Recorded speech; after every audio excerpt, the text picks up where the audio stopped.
Hi,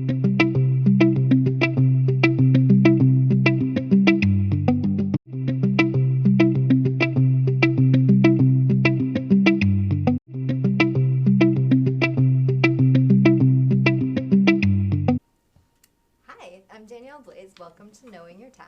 I'm here with our guest today, June McNeil, to talk about fostering puppies. And we've got some very special guests with us. Do you want to introduce them? Sure. This is Bombay. Bombay Spirits is about 4 months old now. He's about 30 pounds, and he's adoptable through Great Dog Rescue New England. And he is your classic, silly, fun puppy. He's just very outgoing personality, very friendly, very goofy, and ton of fun. He would fit in great to any family. Awesome. Super fun. And then we have Bailey, who decided to take a nap. I'll pick up Bailey in a minute, but Bailey Spirits is actually Bombay's brother. Mm-hmm. And so also 4 months old and also about 30 pounds. He's a little bit smaller than this guy. I think he may have been the runt, actually. Okay. He's a little shy. He's a little bit of a nervous guy, but he's come a long way in the past month. But he would do best with a quiet, calm household. Mm-hmm. Kids are okay, but they would need to be respectful to pets and understand that he might need a little more time before getting snuggles and stuff. So, okay. So both of these dogs are available for adoption right now? They are. Yep, through Great Dog Rescue New England. So I've been fostering Great Dog for 2.5 years now. Okay. Actually, so this is our 36th and 37th puppy. Wow, that's a lot of puppies, and they've all found families. They up until these two right now, yes. Yep. They all have homes, and actually quite a few of them have settled into Ashby, which is really cool. So now and then we have little reunions at like Pumpkin Festival and stuff. I'll get to see my old puppies. So it's nice. Yeah. So what do you like about fostering puppies? Well, you can always have a puppy on your lap. That's really what got me into it in the first place. Yeah. Any dog that I've adopted in the past has always been through rescues. Mm-hmm. And when I adopted my dog Josie 4 years ago, her foster was a teacher that was working remotely during COVID and told me how she would work remotely with her zipped into her sweatshirt, and she would nap in her sweatshirt. Yes. Aww. So I started doing that because I also happen to work remotely. Yeah. And so I would work with Josie on my lap, and Josie is now 65 pounds. So obviously we hit a point not in the sweatshirt anymore. She could not fit in my sweatshirt. And I was like, I really would love to have a puppy around all the time. And following her foster and stuff and seeing the puppies she took in and out and how much she loved it, it really got me thinking, because what everyone always says to me is I would keep them all. I would always want to keep them. And that's always what I thought too. But if you have the mentality of going into it that this is just a little stop on their journey to their best life, then, you can do it. You just have to know that, like, these are not my dogs. They're just going to hang out. I joke that they vacation at the McNeil Zoo for a little bit before they go to their home. So, yeah. So you work with Great Dog? I do, yes. So Great Dog Rescue New England is a very big rescue, like hundreds of volunteers. It's based out of Woburn, Mass. So it is a little bit of just a trip out to get to them in the first place. But then the adopters pick up from us, so I don't end up doing a lot of driving around. But it's a really established rescue. Like I said, tons of volunteers, tons of fosters. So the rescue provides all of the food and any vetting and meds and stuff. And so all we really have to do is give them love and teach them what it's like to be in a house. Because a lot of times these dogs haven't actually been in homes before. Okay. So, and then I volunteer with another rescue as well, Big Wave Rescue. Okay. So they're out of Billerica. And Big Wave is a much smaller rescue. It's only been around for a few years.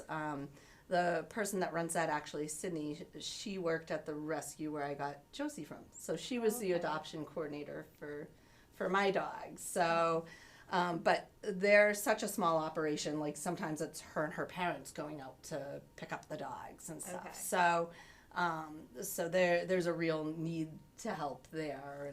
And they do also provide all food and vet and everything. So there's never really a cost to fostering. I do buy pee pads sometimes. I buy just toys. We always have a ton of dog toys in our house because I like to make sure that they have options of things to chew on so they don't chew on our things. But we are, pretty puppy proofed at this point. Yeah. And yeah, it's been great. So. Yeah. Well, Bailey. yeah.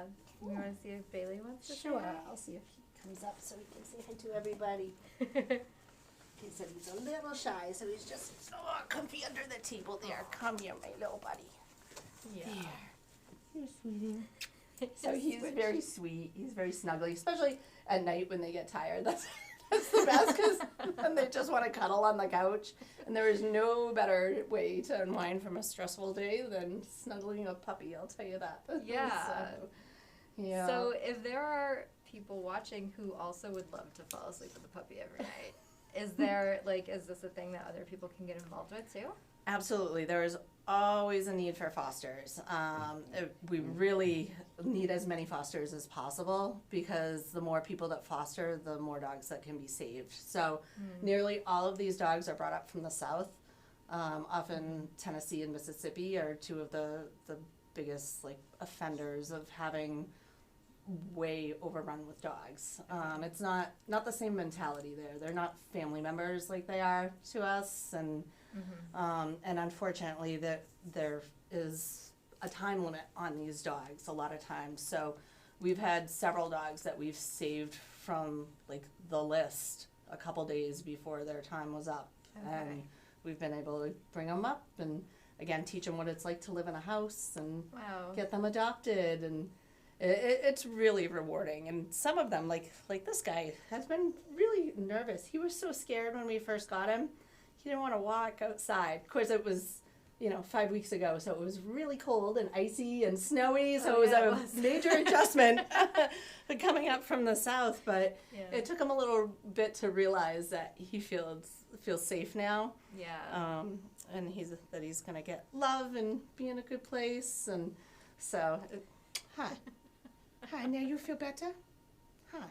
So, but honestly, that's kind of my favorite, that little rags to riches when they come from just a tough situation and you see them get adopted, and that's the other part of it that's so rewarding. I know everybody says it's so hard to give them up, but when you see people meet their new family member and how happy they are, their whole lives are changing, this is going to be a part of their life for the next maybe 15 years, and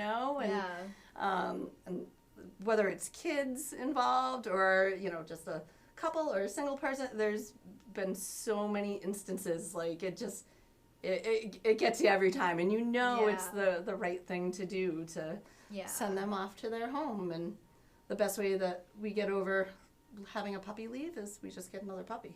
So, there's always another puppy. So there's always a puppy in need.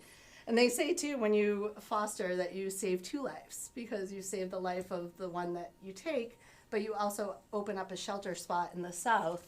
And that's one less puppy that, gets on that terrible list. So, yeah. Wow.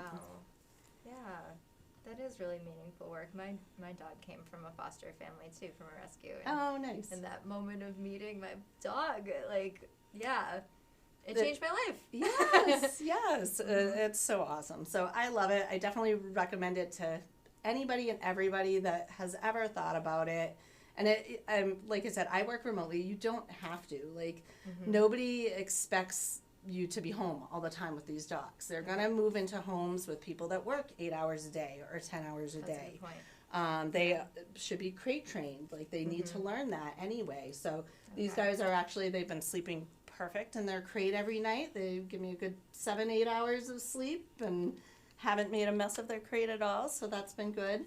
They're still perfecting potty training, but we're this close. We're right there. It definitely helps with the nicer weather now. And now that we have them on a real routine and stuff too. So that's the thing. They get used to a routine. And when I have one puppy, I'll usually try to do some basic commands training, but it's just with the two of them, it's a little much to, try to, we can kind of separate them to work on training a little bit, but really our goal is to just give them love and make them understand what it's like to be part of a family. Okay. What if somebody doesn't know anything about training dogs or has never had a dog before? Well, again, you don't necessarily need to train them so much. Adopters, we want them to train their dogs, and they may need to look at a professional trainer or a puppy school or something. But as far as fostering, you're not really expected to train them. Like I said, make them feel safe, give them love. There's with the internet now, there's so many resources as far as tutorials for training and getting them on schedules, and the rescue provides that too.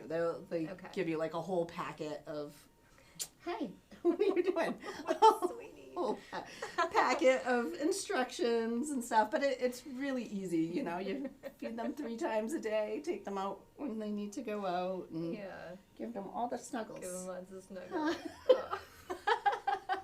Are you hamming it up for the camera a little bit? A little bit? Yeah, you see, I'm so nice. Well, thank you so much for bringing them here. Is there anything else that you think people should know, or like what should they do if they want to get involved? If they want to get involved, anybody can reach out to me anytime. You'll see my name on Facebook, and Town Hall knows how to reach me too if you want to go that route, although this is not affiliated with anything with Town Hall, but people know how to find me. Again, June McNeil. But Great Dog Rescue New England. Okay.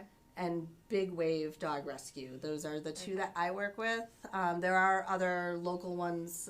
Brown Dog Coalition is another nearby one.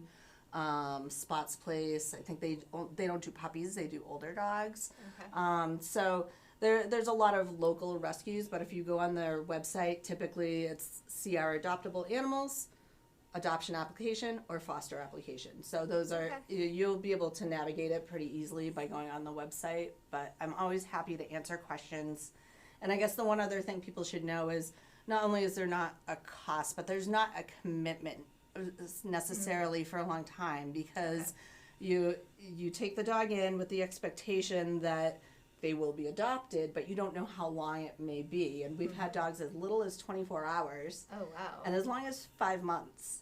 Wow. So it's really all over the place, but because you're working with this network of other foster families, if you're going on vacation or something, and you say, I need vacation coverage, or my job shifted and I can't take a puppy anymore, there's always another volunteer. There's somebody else that can take one, which is good. Okay. And that's, one of the reasons too, I'd encourage more people to sign up for fostering. And we do have a good handful of Ashby families actually that foster as well. So we'll help each other out and take each other's dogs to events sometimes, or pick up at the kennel, which is nice. So we're already starting to establish like a little fostering network out here right in town, which is cool. That's great.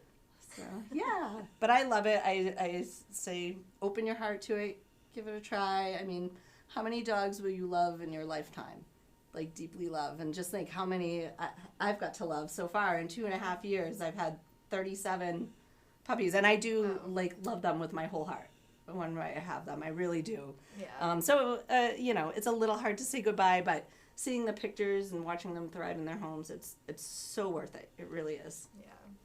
Oh, well, thank you so much, and I hope these guys find their forever home soon. Thank you. And if anybody is watching and interested, again, Great Dog Rescue, if you click on Adoptable Animals, you can find Bailey Spirits and Bombay Spirits. And there were actually 11 puppies in the litter, so if they happen to get adopted, there's more, believe me.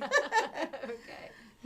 So, what are you doing? You looking at them? Say bye.